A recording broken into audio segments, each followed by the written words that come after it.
Shai, what'd you think of the first half of this game and just the kind of laser focus control of it that you guys had from the very start against the shorthanded team?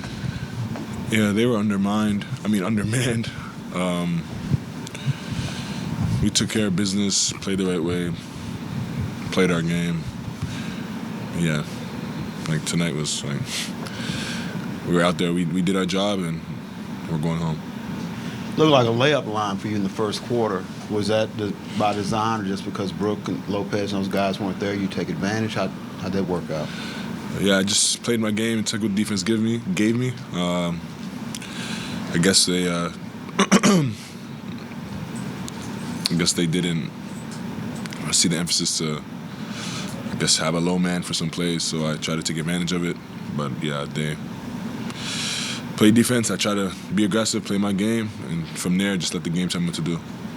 When you see some of the frontline guys out, does that kind of, it's 1 of 82, I realize, but does that take a little starch out for you, or does that matter at all to you? Doesn't matter. Woke up this morning with the opportunity to compete. That's what I tried to do today from the jump.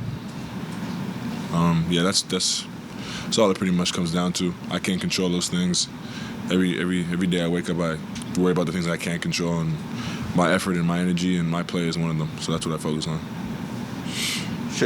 Shai, we've talked a bunch this year about games like this where the other team is missing their head of the snake. You know, these a good number of these games have ended like this in a blowout. I just wonder, you know, obviously you've had an incredible season. Like, is there a part of you that prefers the rest by the third quarter? Do you want to play the rest of the third quarter into the fourth? Like, what are your emotions when you leave the game midway through the third? I would like to play as much as I can. Like what I just said, like I wake up, come to the game to compete. Now coach makes a decision on how much he wants me to play, but I would like to play as much as I get the opportunity to. Shai, sorry, this is unrelated to the game, but the pregame crowds for your watching warm-ups and the autograph session afterwards continues to grow. Why do you make it a point to do that? I used to be a kid and wanted autographs, and I just think, like, if I had a chance to get Kobe Bryant's autograph, for example, like, as a kid, I'd do anything for it. So I try to take a few minutes to make some kids' dream come true. This is a random question, but, like, every player has a pretty regimented pregame routine. You do that for a solid 10 minutes every home game. Is that something you have to, like, build into your pregame routine? It just became part of it. Yeah. And I feel like once I do it, and the group of kids, the group of people that come for tomorrow's game or the next game, they're coming with the expectation to get an autograph. So I try not to let them down, and then it just turned into a thing. You mentioned Kobe, but is there any player that you got an autograph from as a kid that comes to mind? Nah, none. I didn't really I never encountered an NBA player like up close. So nah, I don't have any. Thanks. Anybody else? I got one. Go ahead, Joel. Shai, I do want to ask an unrelated question as well. I think dating back to like when JJ Redick was still a podcaster, he kind of put this idea out there that, you know, there's like this mystique about you league-wide, that among stars and superstars, that people don't really have a good idea of who you are and what you're about. Is that intentional on your part? Do you like it being that way, this sort of mystery surrounding you?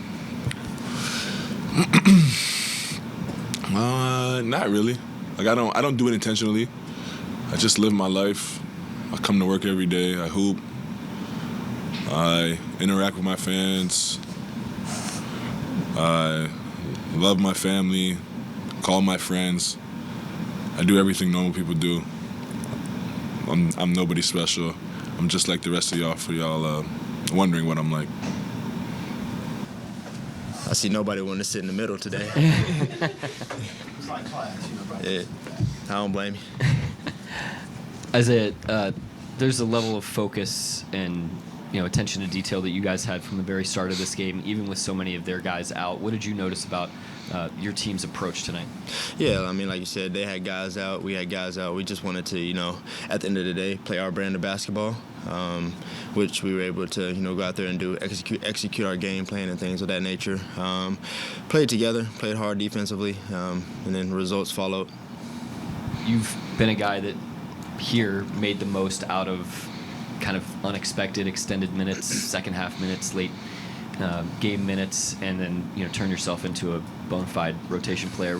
What's it mean to you to see some guys get some great opportunities for growth and development late in these games? Yeah, no, it means a lot. Being that I've been down that path, and I think guys are starting to understand that through the course of 82 games, anything can happen. There's a lot of minutes out there. You never know when you're going to get, thrown into the fire. So just next man up mentality, I think we've been pretty good with that the majority of the season. So to be able to see guys go out there and, be able to play the game that they love out there in front of, everybody on the NBA stage, it means a lot, yeah. How have you seen Ousmane Dieng kind of develop since you've been here? Oh, he's developed quite nicely. He's being more aggressive out there, offensively and defensively. He makes the right play. He's growing as a person on the floor, off the floor as well. So these few years that I've been here, his growth has been pretty good. A couple years ago, you said that you wanted to participate in the three-point contest. Is that still a goal of yours one day? Of course. Waiting for the phone call. Zay, I imagine you came into today thinking you would be able to play against Giannis and Dame and others.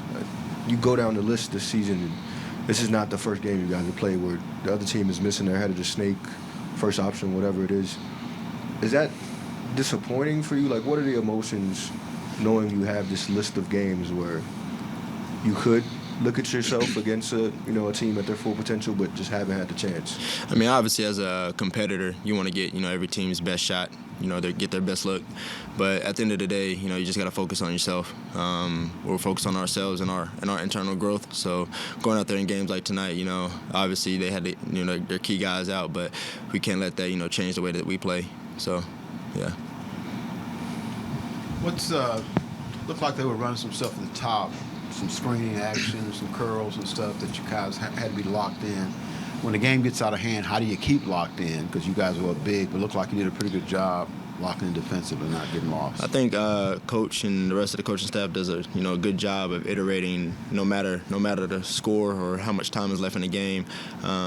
We got to continue to build a muscle, and that muscle being whether you're up a large amount of points, you got to be able to focus on all the little things because it's still going to show up later down the line. And when we really want to win games, all that stuff is going to matter.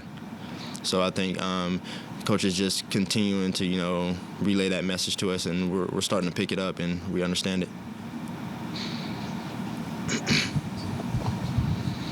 You and Jay Will combined for a 7-point possession. Is that the first time you've ever had 7 points on a possession that you can remember? I mean, I haven't even thought about it, but probably. Is that technically a touchdown for Northside High School? Yeah, 6+ field goal? Sure. Anybody else? Thank you, Isaiah. Thank you. You have a good one. Mark, what did you like best about your team's approach from the very outset tonight and the way that you guys pretty much just handled business throughout the game?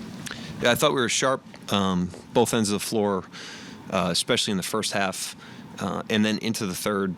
And I thought the guys down the stretch gave good effort. They were gassed, but I really was impressed with the way we went. You can only control what you can, and I thought we played to our standard tonight.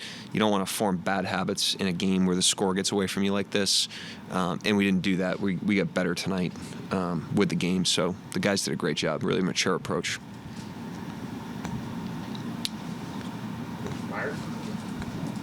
He had 40 paint points in the first half alone. I mean, Lopez and Giannis being, I guess, some of that, but still, that's really good. Yeah, I thought, again, we played with pretty good intent in the first half of the game. We really were sharp on both ends of the floor. We kind of played our game, played to our standards, built good habits, played together on both ends of the floor. And I thought that was a reflection of that.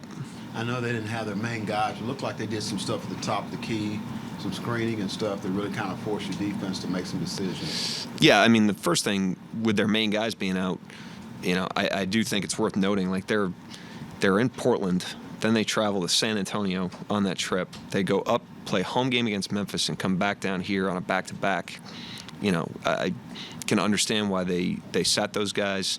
I think it's still a byproduct of the in-season tournament. It condenses both sides of the schedule on the outside of that. So tough game, but much different team, without those guys. And they were much more movement-oriented and faster in the first half, and that's why I was impressed. I thought we really kind of calibrated to the game. We didn't know exactly what the game was going to feel like because they don't play with that crew very often. And I thought the guys, were in their pocket. We had good pursuits. We were in our spots. They executed really well. Oos's box score was obviously loud today, but what did you see from him? It's really less about today for me with Oos. It's more, he had an injury. He came back. He was a little rusty. He went to the Blue in his third year. This is the third year he's touched the Blue program. Didn't say a word about it. Just put his head down, got to work, got himself back in rhythm, in game form, and up to his baseline, and then has built on that in his minutes since then. So I thought tonight was a byproduct of that body of work. He's capable of nights like this. We've seen him do that before, but he deserves a lot of credit for the track that it took to get him there. It's a very professional approach. Mark, you mentioned that the way the Bucks scheduled over the past week and because of the ramifications of the Cup, how wild it is. Just I don't know if we ever asked you, but do you have any strong opinion on the 82-game season and whether it should be reconfigured to less games or what other ideas might have been proposed?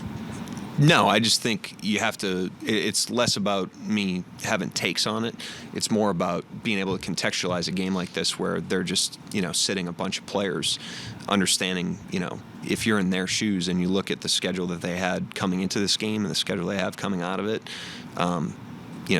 nobody's walking the ball up the floor in the NBA anymore. These are fast games, and the schedule stacks up. We have a really condensed schedule. We were fortunate tonight to take care of business and keep the minutes where we kept them because if you look at our schedule going into All-Star break, we got 7 more games in a very short period of time. And like I said, it's less about the 82 to me. It's more the Cup. That week condenses everything around it, and teams are still trying to work their way out of that. I do want to ask about Adam Flagler because it does feel like he's had a few opportunities like this in late games, and that's a guy that clearly can score in the G League and loves to shoot and can shoot. It just feels like he's maybe had bad luck sometimes when he's been inserted. What do you tell a guy like that when he, gets inserted late and he goes 1 for 10? Well, he's working on a small sample in the NBA minutes, which is why the Blue's so important. And we evaluate players in totality, So what you guys see in the last 12 minutes of the game is not what we see. We see him in high-minute workouts. We see him do his work every day. We watch the Blue games. And his body of work, all those guys' body of work is really good. I was really impressed with Dylan Jones tonight. I thought his approach tonight coming off of his Blue assignment was exactly, how we wanted him to approach the game. He's much sharper and more fundamental than he was a month ago. So those guys do a good work. Flags does good work. I do think those guys were exhausted. I'm playing those guys 12 minutes. Doc and I both called timeouts in the first 4 minutes, so they go 7 straight minutes down the stretch with no subs and no stoppages. That's hard to do. So I'd chalk some of that up to fatigue as well.